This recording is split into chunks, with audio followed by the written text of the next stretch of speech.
By now you've read books 9 and 10 of the Odyssey, and I'm sorry this week has been a little bit hectic, so we're not going to be able to have a Zoom class to talk about this in depth, but I did want to just give you kind of a couple of notes, some things to kind of keep an eye, or not an eye out for, but to really remember some of the more salient points from these books, because the questions we want to be asking ourselves through these two books are the same questions we want to ask through the rest of the epic poem. If you haven't already, I recommend in maybe the back cover of your page, start making a list of all the places Odysseus visits, or all of his trials. The first place that Odysseus visits at the beginning of Book 9 are the Ciconians. If you remember what they do there, they arrive and then they rape and pillage the people. So at this point, we want to ask one question that we want to ask again for the rest of the book. Is Odysseus a good man?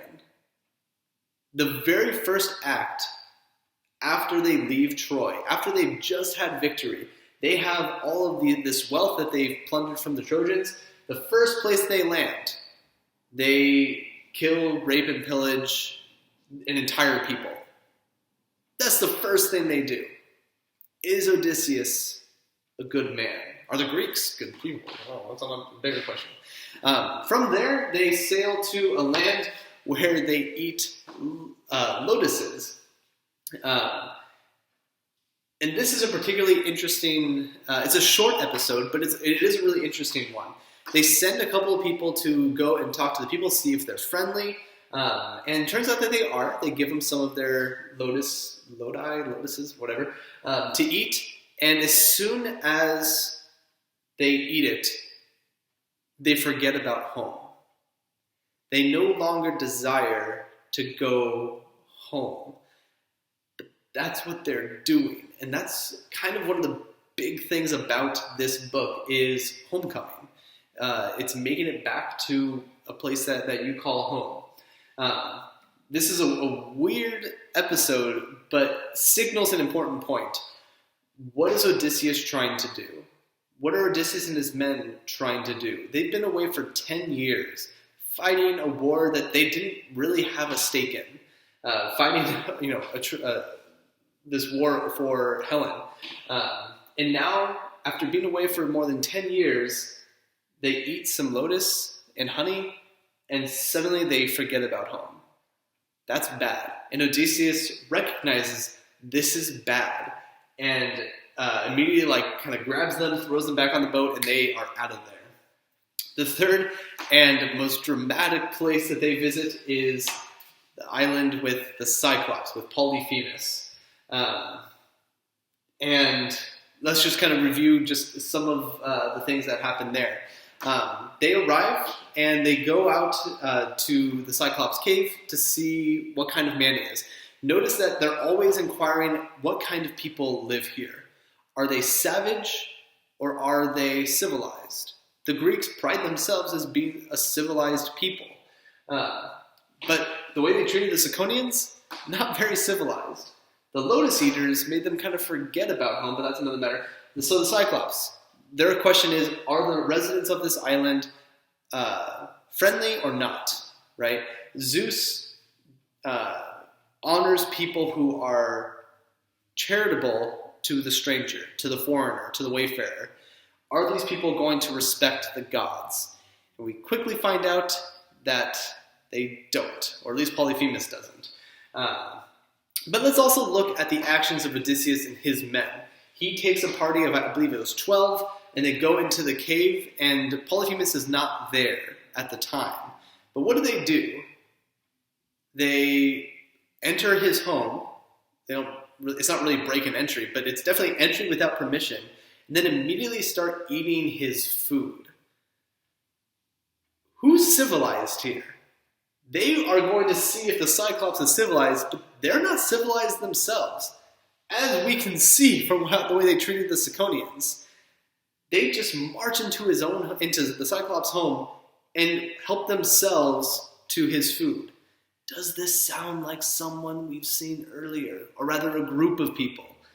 this should kind of remind us of the uncivilized suitors back in Ithaca, who are not masters of this house, and yet are eating all of the food that belongs to Penelope and Telemachus. So they kind of just enter into his home, help themselves, and the Cyclops is royally ticked when he finds out that they are there. Immediately smashes two on the ground and gobbles them up, and then goes to sleep. And he's like, "All right, I got a few meals later." We find out that again that he doesn't respect the gods, he doesn't respect civility, and he intends on eating all of them. But Odysseus is a crafty one. So you know the story now that you've read it. He comes up with a plot to offer him wine, and then while he's asleep, they're going to stab out his eye. And it is a really interesting exchange between Odysseus and Polyphemus when Odysseus offers him the wine, and he's like, "Oh, this is really good wine. I'm going to give you a present." And he's like, "Oh, thanks, because that's what you're supposed to do according to the laws of Zeus," as if he obeyed the laws of Zeus. And he says, "I'm going to eat you last." What a great gift. And then Odysseus is like, "Okay, whatever." So they stab out his eye while he's sleeping. Oh, sorry, backtrack. During that exchange, the Cyclops asks, "What is your name?" And this is where the craftiness of Odysseus comes out, and he says, "Oh, my name is Nobody," right? And obviously he has in mind, after his eye gets stabbed out, and Polyphemus is screaming in pain, and his friends come by like, "What's wrong? Who hurt you?" And he's like, Nobody hurt me." And they're like, "All right, weirdo," and then they go back home. Anyways, there's a lot of really fun irony with that. And while this is definitely Odysseus' cunning plan, think about not just the irony that Polyphemus ends up enduring, but the irony that Odysseus gives himself that name. Remember, identity is one of the huge themes of this book. What is Odysseus' identity? That's been a question in previous book when he arrived with the Phaeacians. They didn't know who he was, and he was reluctant to reveal who he was. Who are you? Is a good question. After you treat the Ciconians this way, who are you? After almost forgetting home, who are you? After barging into a stranger's home and taking their food, who are you? You are nobody. Odysseus inadvertently names himself correctly. He's a scoundrel. He kind of sucks. And that's where we should be by the end of book 9. And we see that not only does he kind of suck as a person, but he is proud as can be.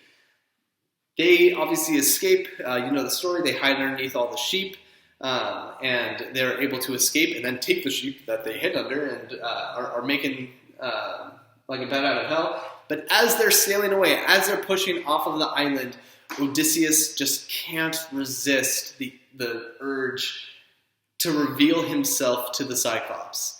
As they're making their way away from the Cyclops island, he tells him, "By the way, my name's not Nobody. My name's Odysseus." And Polyphemus ends up being a bit prophetic in this point, but then he starts hurling stones just off the sound, because again he's blind, and almost kills all of them. The rock lands just in front of their boat, and the wave of the splash of that rock washes them back to shore, and they're in danger again. All because Odysseus was rash. Keep an eye out for that word rashness, because it's going to come up a lot in description of Odysseus. Anyways, they end up escaping anyway, and that's the end of book 9. Book 10, they finally catch a break and they meet some friendly people. They come to the island of the Aeolians. They're kind of a weird people. The king has 12 kids, 6 sons and 6 daughters, and they're all married to each other. Anyways, it's a little bit weird. But they become friends. They're welcomed there. They stay there for I think a month or so. And then the king of the Aeolians gives them a bag of wind to help them get home. Not to help them get home, but just as a gift. They have control over the winds. And so as a gift to Odysseus, he gives them a bag of wind. So they set sail, and they sail for, I believe it's 9 days. I have to double check my notes. 9 days comes up a lot. They are sailing for 9 days, and they can see Ithaca. They can see it on the horizon. They are so close to home. The book would have ended by the end of book 10. Sorry, the epic poem would have ended by the end of book 10 had things gone differently. But Odysseus had been manning the rudder the entire time, and so he fell asleep. While he was asleep, his men thought, why does Odysseus get all the treasure? We fight just as hard as him. Let's open up this bag from the Aeolians and see if we can divide up the spoils. And this is the bag of wind, and it blows their ship back to the island of the Aeolians. Notice a repetition of actions. Because of the rashness and stupidity of Odysseus, they are blown back to the Cyclops Island and almost die. Because of the mutiny of his men, they are blown back to the Aeolian Islands. And at that point, they're like, oh, dude, something's wrong with you guys. If the gods sent you back here, you guys must have done messed up. And so they're like, all right, just get out of here. We don't want anything to do with you. The next place they come to is Lamos, where the Lagestronians live. And again, they have the same question. What kind of people live here? Are they civilized? Are they respectful towards the gods? Odysseus is the only one who sets up his boat outside of the harbor. All of the other boats in his fleet, his countrymen, go into the harbor, which must be dozens of boats, and probably a couple hundred men. Turns out that these people are not very friendly. They turn out to be giants and start killing and eating all of Odysseus' men. He sees this happening from a distance, from where he is outside the harbor, and he's like, oh, shoot. And so he cuts ropes, and they get out of there. He loses almost all of his men in one fell swoop. And now it's just him and his boat, and and the soldiers he has with him in his boat. And they sail on, and they land at Aehaia, Circe's island. Anyways, you know what happens. The first crew or team that goes up gets turned into swine. And then Odysseus goes up to see if he can save them. Hermes stops him. Now there's a really interesting exchange between Hermes and Odysseus as he's walking up. Hermes gives him the root of this plant, and he describes its color, and it says that he showed Odysseus its nature, which is a really fascinating wording. It's one thing if I were to just pull the plant out of the ground and show you what it looked like, but it's more than just what it looks like. Hermes shows him its nature. That is bigger. That is knowledge proper to the gods. To know not just what something looks like, but to know what it can do, right? What its properties are. Hermes shares divine knowledge with Odysseus. Excuse me. And then he also tells him the way to get the better of Circe. We don't have to go into all those details. But basically, they end up being welcomed into Circe's land or island. All of his men are turned back into humans from being swine. And they are there for a year. A year. We should be thinking of the Lotus Eaters. It took some of his men, not even Odysseus. Some of his men realized, I think Odysseus has forgotten what we're trying to do. We're trying to get home.